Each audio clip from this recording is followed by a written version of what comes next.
Prince Christian Bahani enzarwa ya Sudikivu Bukovu Eastern DRC n'umwe habine indwara ya Haemophilia eshagamo kujwa obutemera kandi ugu akija kumanyongwa ine ndwara ejo mu mwaka gw'2016 yaheza kunjiro mu Uganda aha myaka 16 y'ubukuru. I and my four brothers have Haemophilia, and we were born normally like as a children. Then after 8 months, that's when we started. The signs and symptoms of Haemophilia started coming out.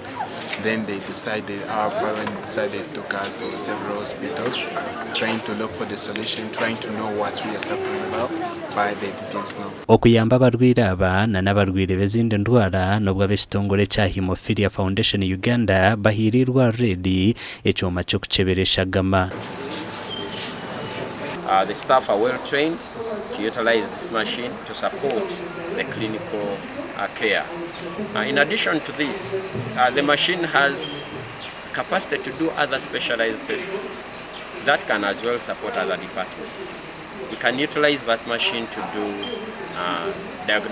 diagnostic tests for hemorrhagic and thrombotic diseases. Dr. Deustes J. Orukoranka mukuru w'irwa Redi asimira b'ekitongole eki ahabwo kubakwatiraho nk'irwaro hamwe n'abarwire abatwire nibabonabona. We are very happy to see the progress that has happened and excited to see that now there is a machine here that we can use for coagulation.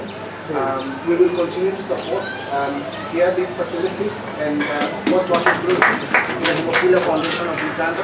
Ile nkaba wateka ngo muntu ayine Haemophilia emyaka yenyuma kwabiro muyawe shagama yo kukyebera ngo manye ngo namazime ndwara niyo tukatitsindike eje shagama tugitsindika South Africa tuguma tutegereze mbeno myaka emigufu nyuma ekyoma twija cyataho mu ihanga twatandika kubatsindika Kampala konkamene kinanyira nterizoba neryo muhendo yitwa Mbarara Regional Referral Hospital ekyome cyo mutindo go kija. It is usually transferred. It is inherited from parent to child. Ekitongole eki kigarukire kiguraho kiriniki y'abaana abine oburwire bw'eshagamana n'ekokoro. Omumakuru agandi abatuuro muri Kitoro district ya Kiruhura basimire okubombekera amizi agabire nigabateganisa ekirugirira hamunyambabazi Rusi Rujoki okubatimbira bo wahoro muri Kitora.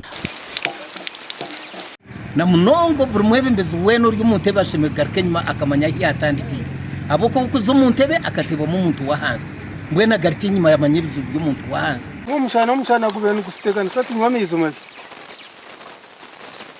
nambwe naho hahirindi zuba konkama bigari nkago kugari amizi gebiziba gatwire ngabarwaza ahabwo kuganywa na nente batakatungire na ikondeji amiza gutwine nagamazuba konkama iza amarunja agatandiraga agatugarira umbutekana twaje ko twamantutaga bizuba ntuteka ntumye umutebekana sate kintu kirungi munonga yagumiza muno mwogogo nubu yaza umuntu bakagumiza munago akakorera abantu akakoriyanga amakuru agagasha kwa Aidan Bataringaya hamwe na Paul Ndyamusiimanta.